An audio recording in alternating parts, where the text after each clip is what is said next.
Dear friends, how are you? Such a common everyday question, but how often do we take the time to really answer it truthfully? How are you? Dharma sharing is the practice of looking deeply into our minds, our hearts, and answering that question completely, wholeheartedly. How are you? What are you going through? What's alive for you in this moment? You may like to think of Dharma sharing as truth sharing. What is your truth? What brings you to this moment, in the here and now? So typically in Dharma sharing we have between 10 and 20 people, and we sit in a circle so that we can all see one another as we share and as we listen to one another's sharings.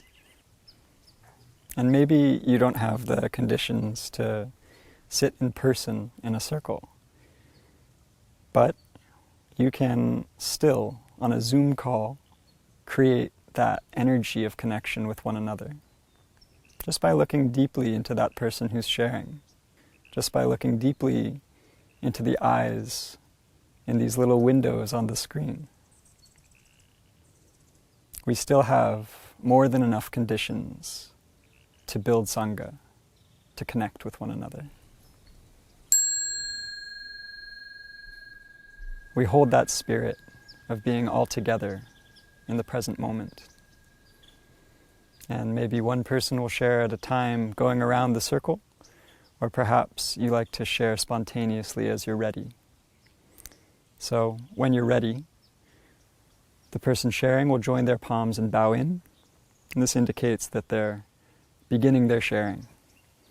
And they share for as long as they need in order to express themselves fully. But they're also aware of how many people are in the circle and how much time there is. And we try, if possible, to allow time for everyone to share. And then when we're finished sharing, we join our palms and we bow again. And then we leave a little space, 2 or 3 breaths, and then someone else can bow in with their sharing. Dharma sharing is a meditation practice with broad focus. As we share, we're aware of our body in space, and we're aware of our heart, the feelings that come and go as we share.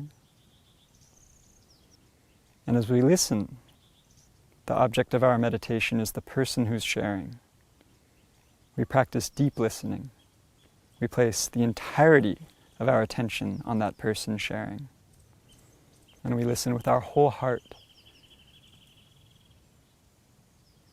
And we're aware when we're distracted by our thinking, by whether or not we resonate with that person's experience. And then we come back. We quiet our thinking, and we place our attention back on that person. We become one with the object of our meditation. We become one with that person who is sharing. And as we answer this question, how are you? How am I? What am I going through? What are you going through? And as we listen to others answer that question, we create connection. We build community. And this is very rare. This is very precious.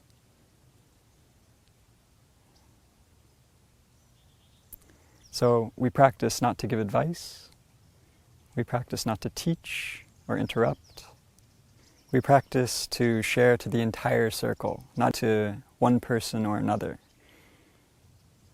And we also share in the spirit of confidentiality. And if you'd like to approach someone after the sharing, to ask them a question or to offer a comment, then you can ask permission and do it discreetly. And in this way we build trust. And when we build trust, we deepen this connection. We deepen this feeling of family bond with the circle, of holding one another's experience as a collective. As we share it's not uncommon for strong emotions to come up. And so you have full permission to take a break, to pause your sharing and just breathe. Come back to yourself so that you're not carried away by your emotions. Breathing in, I calm my body. Breathing out, I smile. Breathing in, I'm aware of this present moment.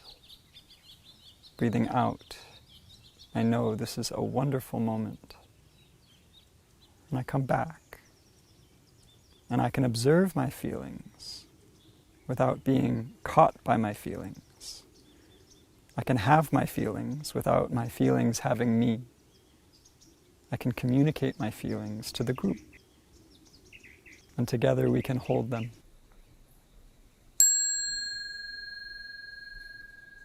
From time to time, the facilitator may like to invite the sound of the bell to allow us to come back to this present moment, to come back to our in-breath and our out-breath, and to clear our minds, clear our hearts, so that we can be fully present for the next person who shares.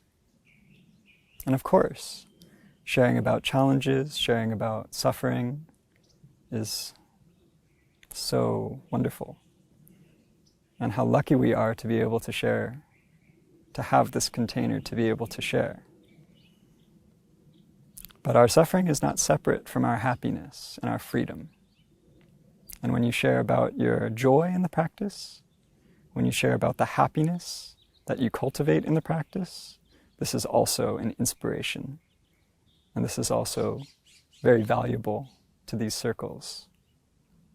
So please, if you want to offer your happiness in the practice to the circle, your insight, by all means, share. Just not from that point of view of trying to teach or show off, just from the sheer joy of transformation through the practice.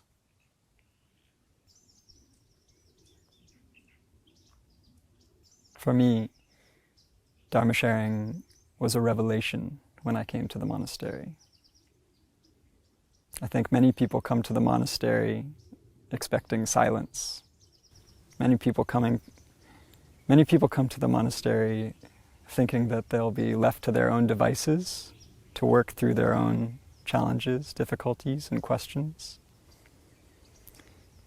But they leave the monastery feeling connected to others. And Dharma sharing at its heart is the practice of connecting to others. It's a very rare and special practice.